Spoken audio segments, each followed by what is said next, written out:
Quisiera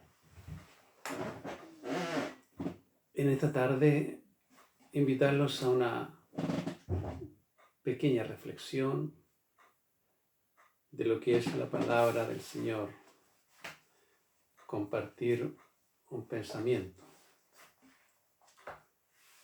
Y para ello vamos a leer su palabra en la epístola del apóstol San Pablo a Filemón, desde el capítulo 1, versículo 10 al 15.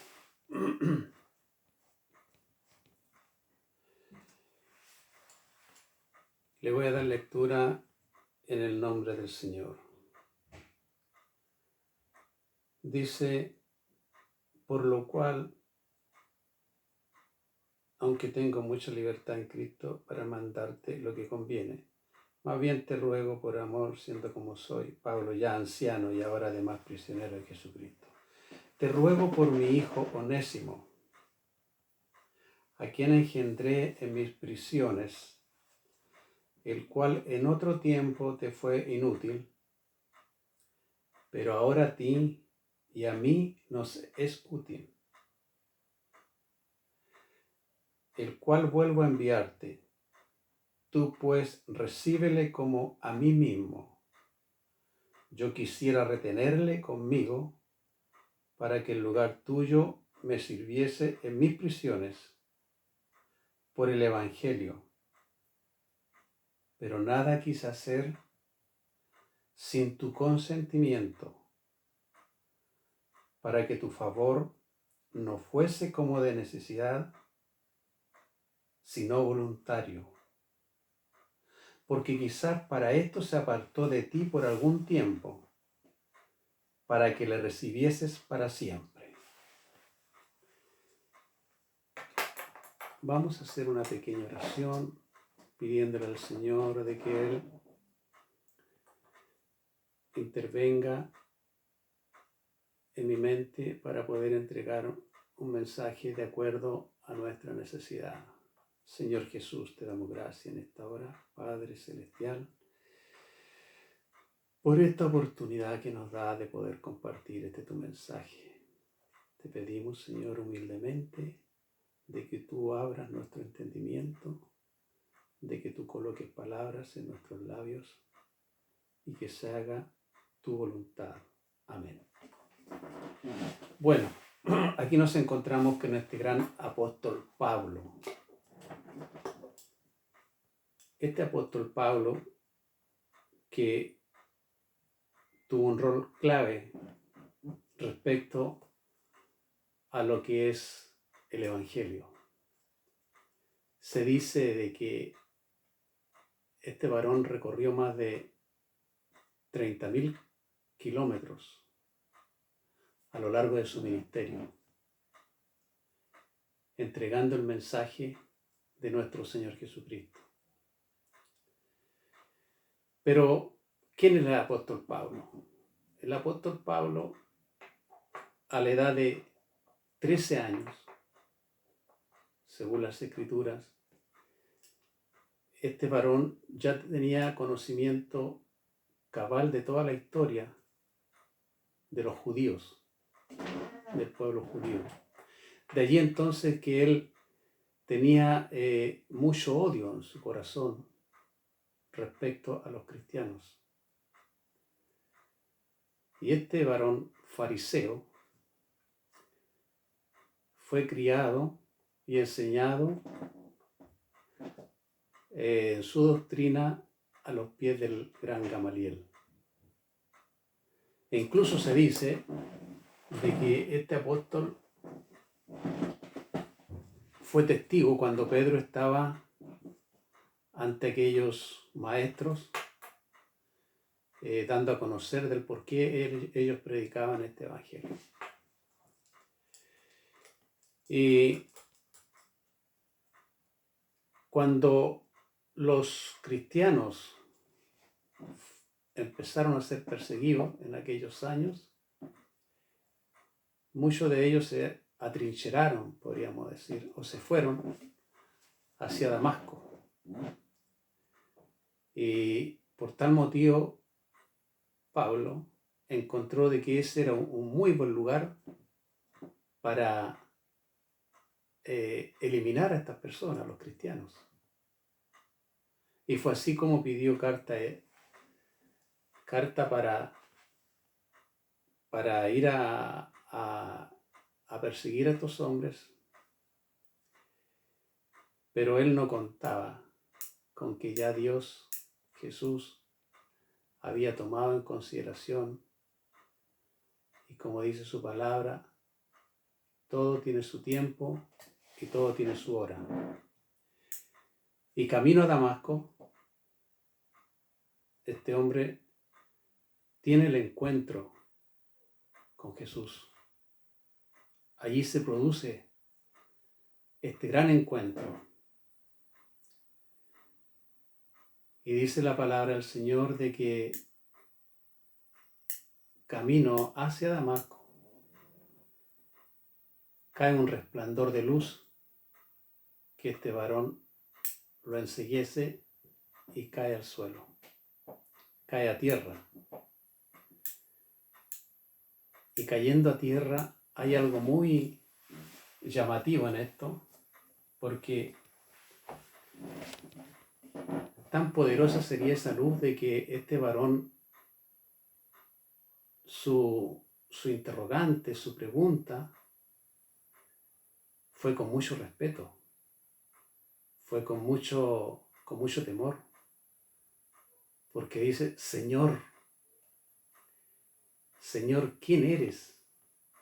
Podría Pablo haber dicho de otra manera, porque él era una autoridad, en ese momento estaba siendo atacado, podemos decir,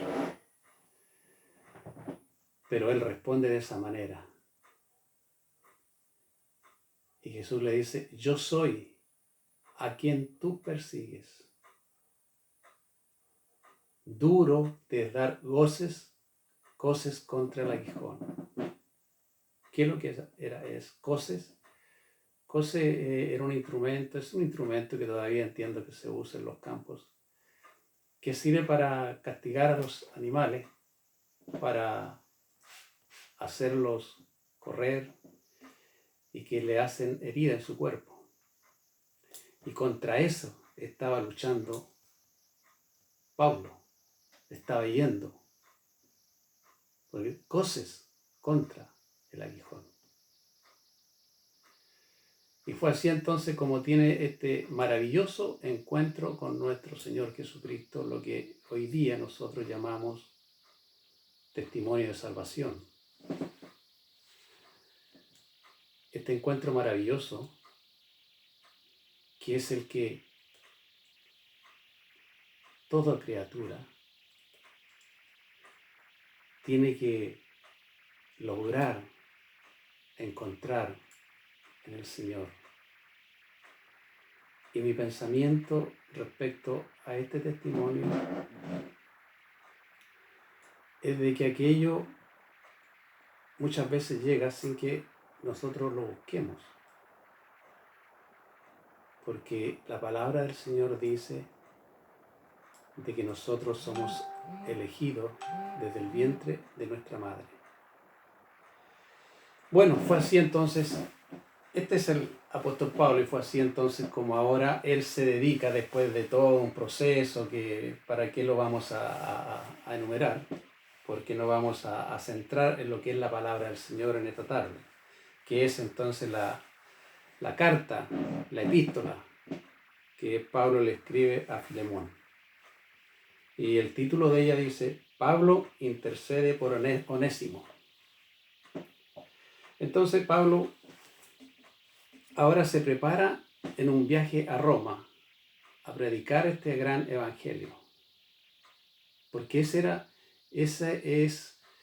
era la función de Pablo, o ese era lo que él vino a realizar, ¿ah? de entregar el mensaje para que todos de alguna forma conociéramos a nuestro Señor. Entonces él predicó, como decían antes, muchos kilómetros, miles y miles de kilómetros, donde se encontró con muchas dificultades. Y esta no era lo menor.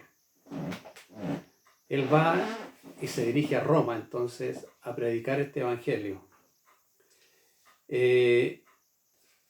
Pero cuando iba allá, cuando se encaminaba allá, se encontró que con algunas dificultades. Se encontró Pablo con que antes de llegar a Roma fue apresado. Y al ser apresado, obviamente, que coartan sus proyecciones, es decir, sus proyectos, los que él tenía, que era muy loable, de ir a predicar a Roma, se ven coartados entonces y lo apresan. ¿Cómo cambia la historia? Porque el rol que él hacía ahora es lo contrario. Él ya no está persiguiendo a los cristianos, sino que está predicando el Santo Evangelio, pero lo apresan a él. Y llega en una forma totalmente diferente a Roma, porque él pensó llegar como un evangelista, como un predicador, un defensor del Evangelio, pero llega esclavo, apresado, me imagino, golpeado, engrillado, en condiciones que él nunca se imaginó. Y él aquí se hace muchas conjeturas, porque no se explica cómo si él va a entregar un evangelio, va a decir la verdad respecto al cristianismo, y cómo se le permite este castigo. Y ahora pensaba, me imagino, como muchos nosotros pensamos. Cuando estamos en los caminos del Señor, tratando de hacer la voluntad del Señor, de alguna forma cumpliendo con lo que dice la palabra del Señor,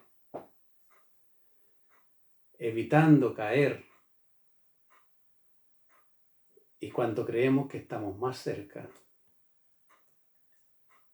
viene también la prueba, viene también la aflicción, como estaba este apóstol Pablo aquí afligido, y pensaba ahora, ¿cómo voy a predicar yo dentro de una cárcel,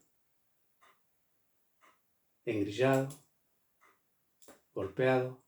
¿A quién le voy a predicar? Y muchas veces nosotros también nos preguntamos, Señor, ¿cómo es posible? He perdido a mi hijo, he perdido a mi esposa, y así tantas aflicciones que muchas veces caen en el ser humano. Pero la palabra del Señor dice que probándote y afligiéndote para la postre hacerte mucho bien. Esa postre muchas veces no se entiende. Pueden ser un día, 2 meses, años.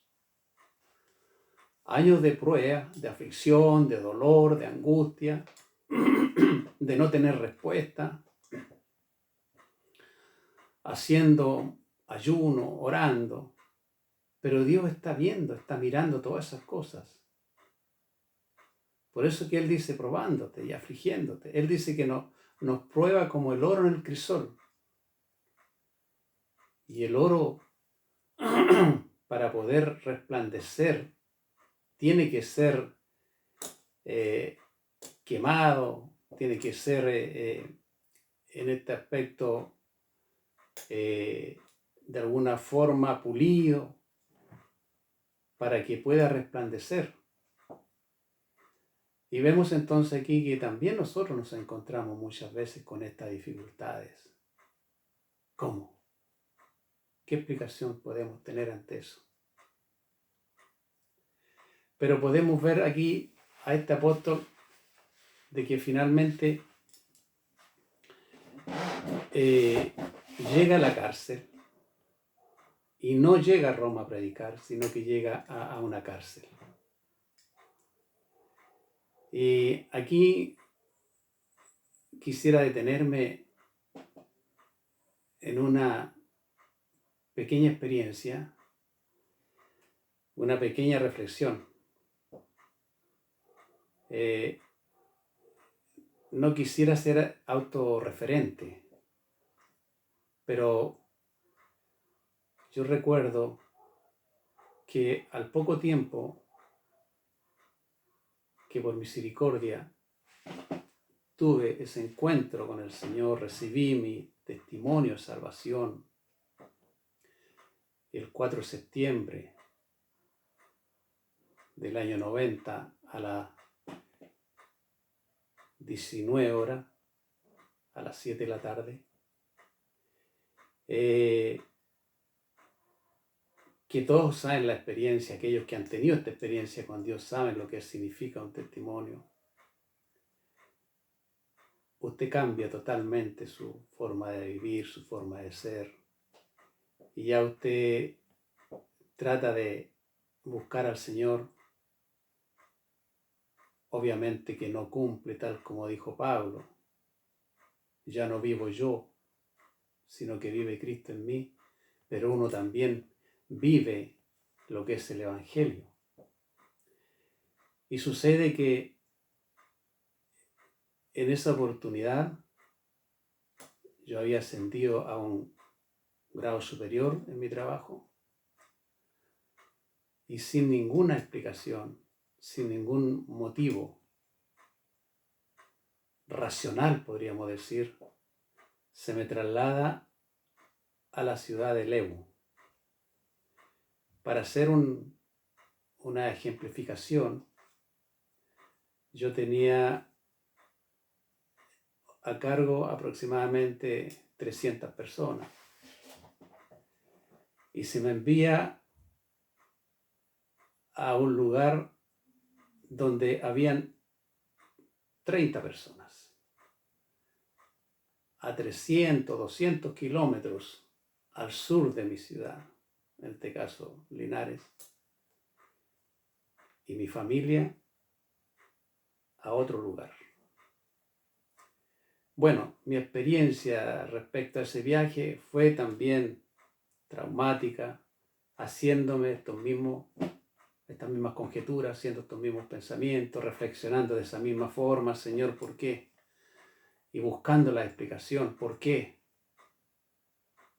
Y ahora uno se pregunta, bueno, ¿y por qué no? ¿Por qué no puede ser? Si nosotros estamos de paso en esta tierra, ¿por qué no podemos pasar pruebas? ¿Por qué no podemos tener dificultades? ¿Por qué no podemos sufrir si somos hijos de Dios? Si somos cristianos. ¿Qué significa ser cristiano? Seguidores de Cristo. ¿Y cuánto sufrió Cristo? ¿Cuánto padeció Él por nuestros pecados? Él se hizo pecador no siéndolo. De tal forma entonces que debiera venir la reflexión en ese momento de amargura.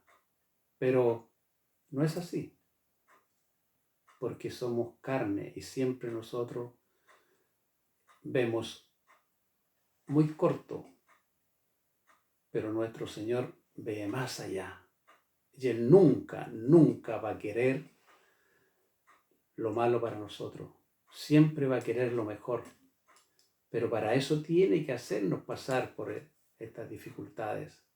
Bueno, fue así como llegando a esa ciudad de Lebu como a las 2 de la mañana, con hambre, con frío, sin conocer a nadie. Me recibe allí en este caso el oficial, y me entrega una habitación. Imagínense lo que significa esa hora con frío, con hambre y un lugar inhóspito prácticamente, porque no, porque son unidades pequeñas. Esa noche la verdad es que dormí muy poco. Al otro día me levanto y voy a conocer el pequeño territorio que me había tocado de dirigir, y me voy al interior de la unidad. Y para acotar un poco el tema, me reúno con los 30 que habían allá en ese lugar. Y aparte de algunas instrucciones, le indiqué quién era, de dónde venía, cómo me llamaba. Y antes de retirarme les dije que a partir de esa fecha las puertas de esa cárcel se iban a abrir para predicar el Evangelio de nuestro Señor Jesucristo.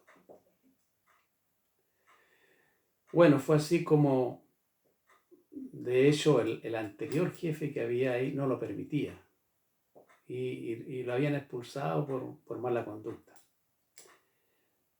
Fue así como, más o menos a los 10 días,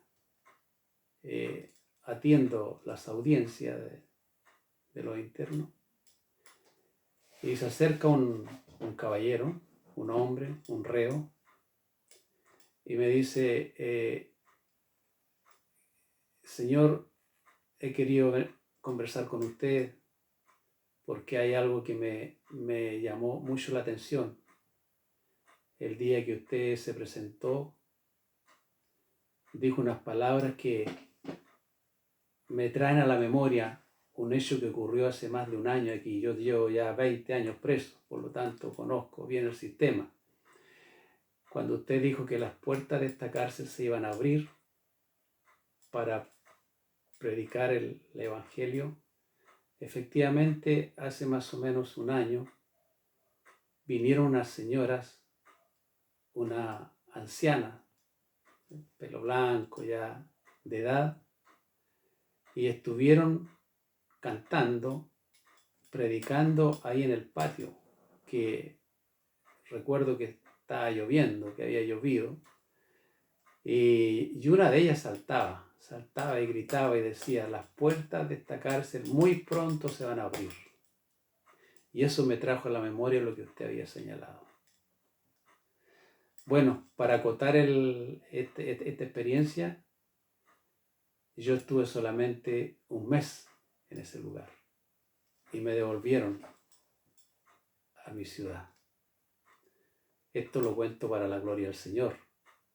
Nosotros somos instrumentos en las manos del Señor. No lo digo para vanagloriarme yo ni por jactancia. Bueno, volviendo entonces a lo que era el apóstol Pablo en aquel lugar, ocurre lo que en la planificación que tenía el Señor. Nuestro Señor Jesucristo ahora empieza a cumplir ya con Pablo, y él en sus prisiones, en su estado de encarcelado, empezó a predicar el Evangelio. Porque, como se dice, la carne está presa, pero el espíritu está libre para hablar del Señor. Y este varón, este apóstol, gran apóstol Pablo, hermano Pablo, empezó a predicar dentro de la cárcel, y fue así como mucha gente se empezó a convertir al Señor. A lo mejor más de la que él hubiese esperado habiendo predicado afuera. ¿Por qué? Porque el Evangelio es predicado por testimonio. Y él estaba dando un testimonio de sufrimiento, de soledad, de angustia, pero él estaba predicando a su Señor. Él le cantaba a su Señor allí en la prisión. Y eso convenció a mucha gente. Eso llamó la atención de muchas personas y muchos, dice la palabra del Señor, muchos se arrepintieron. En ese momento, en esa etapa se encontraba Pablo, cuando ahora llega Onésimo. ¿Qué tiene que ver Onésimo entonces? Voy a reiterar la lectura, dice: te ruego por mi hijo Onésimo, a quien engendré en mis prisiones, el cual en otro tiempo te fue inútil, pero ahora a ti y a mí nos es útil. ¿Por qué dice esto Pablo? Porque Onésimo no era un cristiano. Onésimo había sido un mal compañero de ellos, de Filemón y de Pablo. Entonces, ¿qué sucede? Que estando Onésimo en el lugar de Filemón, comete un delito. Le roba a una persona y para que no lo apresen, huye y se arranca hacia Roma. ¿Y dónde cree usted que llegó? A la cárcel donde estaba Pablo. ¿Se da cuenta los planes del Señor? Podría haber sido otro lugar. Estamos hablando de Roma, una distancia bastante grande. Y aquí se cumple entonces lo que dice: te ruego por mi hijo Onésimo, a quien engendré en mis prisiones. ¿Por qué dice engendré en mis prisiones? Porque allí Pablo le predicó el evangelio a Onésimo. Y obviamente que a través de la predicación de Pablo, Onésimo se convirtió al Señor. ¿Se fija usted los planes del Señor? Habiendo Pablo estado mucho tiempo con Onésimo, podría haberle predicado en aquel tiempo. No, pero los planes del Señor no los entendemos nosotros, hermano. Tenía que llegar allá y tenía que pasar Pablo por todo este sacrificio, por todo este sufrimiento, y en aquel lugar tenía que llegar Onésimo para recibir el evangelio. Y ahora vemos que Onésimo entonces, a través de la conversación, de la predicación de Pablo, se convierte y Pablo le dice que tiene que volver de donde haya salido para pagar lo que había hecho, devolver lo que había hurtado o robado. Entonces, por eso es que le escribe a Filemón y le dice, del cual en otro tiempo te fue inútil. ¿Se fija? Te fue inútil, pero ahora a ti y a mí nos es útil, porque ahora es un hermano de ellos. Pero ahora a ti y a mí nos es útil, el cual vuelvo a enviarte. Tú pues recíbele como a mí mismo. Mire el amor de Pablo. Sabiendo que había sido una persona que había hecho daño, que había robado, y que Filemón no conocía el cambio que Dios había hecho en él, pero Pablo sí lo sabía. Y por eso que lo recomienda. Porque nosotros no podemos recomendar a una persona que de malos antecedentes. Pero sí Pablo lo recomienda porque él sabía la experiencia que este varón había tenido con Dios. Y le dice, yo quisiera retenerlo conmigo para que el lugar tuyo me sirviese en mis prisiones por el evangelio. Es decir, que le ayudara a predicar en ese lugar ya que Filemón no podía hacerlo. Entonces Pablo prefiere quedarse solo, pero que aquel varón cumpla con el daño que había cometido. Pero nada quise hacer sin tu consentimiento, para que tu favor no fuese como de necesidad, sino voluntario. Porque quizá para esto se apartó de ti por algún tiempo, para que le recibieses para siempre. ¿Se fija? Quizás ese fue el plan que Dios tomó. No quizás, así fue. El plan que Dios tomó para de alguna forma entonces recuperar a aquel varón y fuera salvado. Y de esa manera entonces regresa donde Filemón a cumplir su objetivo. Lo que dicho sea honra y gloria para el Señor.